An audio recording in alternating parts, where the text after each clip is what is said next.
अपने अपने घर जाओ। राजाओं ने कहा कि हम घर क्यों जाएं? जनक जी ने कहा इसलिए कि तुम धनुष को नहीं तोड़ पाए, अब बैठे बैठे क्या कर रहे हो, जाओ अपने अपने घर जाओ।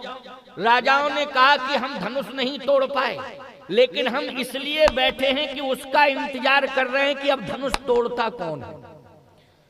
जनक जी ने कहा क्या करोगे तुम? राजाओं ने कहा कि जो धनुष तोड़ेगा उसको हम बांध के डाल देंगे। अब बताओ, ऐसी कंडीशन में जनक को क्रोध आना चाहिए था कि नहीं आना चाहिए था?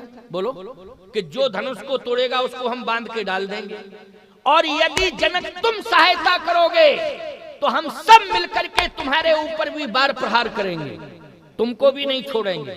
बोलो, ऐसी कंडीशन में जनक जी को क्रोध आना चाहिए था कि नहीं? लेकिन शिक्षा क्या मिल रही है तुम लोगों को?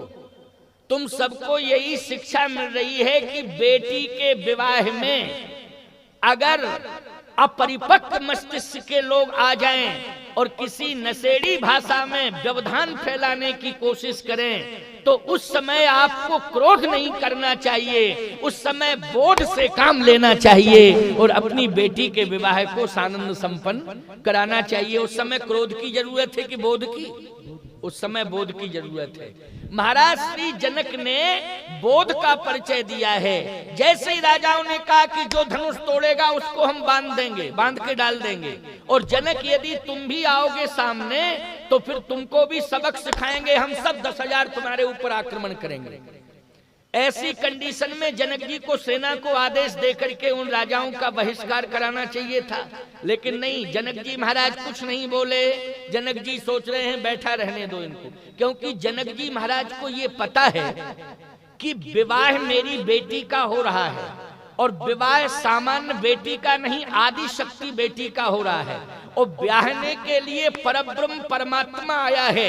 जब भी कभी किसी बेटी का सामान्य से सामान्य बेटी का विवाह होता है तो उस समय उस व्यवस्था को बेटी का बाप नहीं संभालता है, बल्कि उस व्यवस्था को तो स्वयं परमात्मा ही संभालता है। और यहाँ मेरे दरबार में परमात्मा स्वयं बैठा हुआ है, इसलिए इस विवाह की व्यवस्था हमारा अस्त्र शस्त्र नहीं संभालेगा, इस विवाह की व्यवस्था तो स्वयं परब्रह्म परमात्मा संभालेगा। इसलिए इस बात पर यकीन कर लेना रामचरितमानस के प्रेमी श्रोताओं कि जब भी बेटा बेटी का विवाह करो उस समय क्रोध को दूर कर देना, बोध को स्वीकार कर लेना, और उस समय संपूर्ण व्यवस्था को परमात्मा के भरोसे छोड़ देना चाहिए, क्योंकि परमात्मा ही सक्षम है, परमात्मा ही सामर्थ्यवान है। महाराज श्री जनक ने यही किया।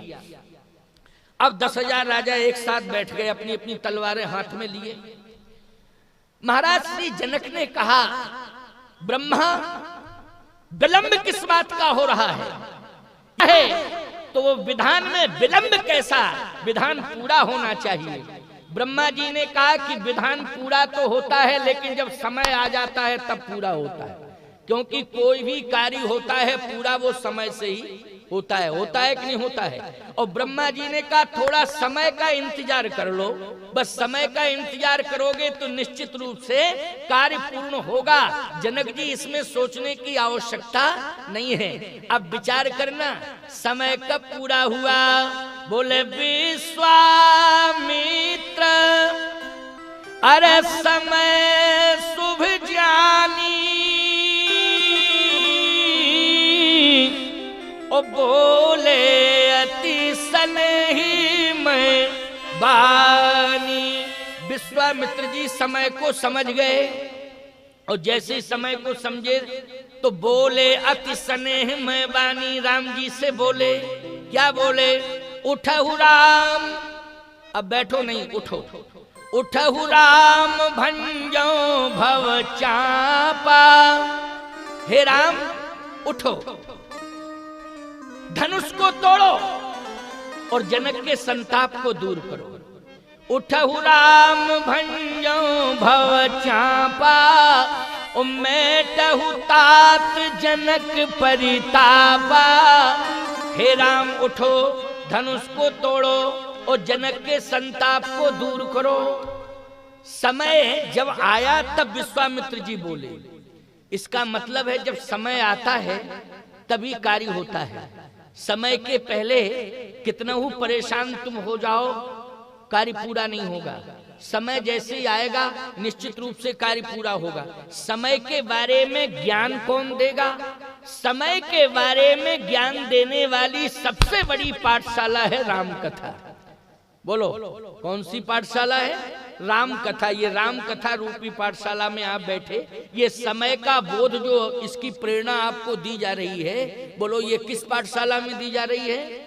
आध्यात्मिक पाठशाला में, राम कथा की पाठशाला में ये बोध दिया जा रहा है। इसलिए मैं कहता हूं कि समस्याएं बड़ी बड़ी आएंगी, हताश और निराश होने की आवश्यकता नहीं है। तुम तो संतों की सभा में पहुंच जाना और संतों का सत्संग सुन करके एक एक शब्द को अपने हृदय में हृदयस्थ कर लेना। जब कभी कोई समस्या तुम्हें चुनौती देने लग जाए तो संतों का शब्द निश्चित रूप से तुम्हारे लिए बहुत बड़ा सहायक बन जाएगा, बहुत बड़ा समाधान का सहयोगी बन जाएगा। इसलिए संतों का एक एक शब्द सुनना चाहिए।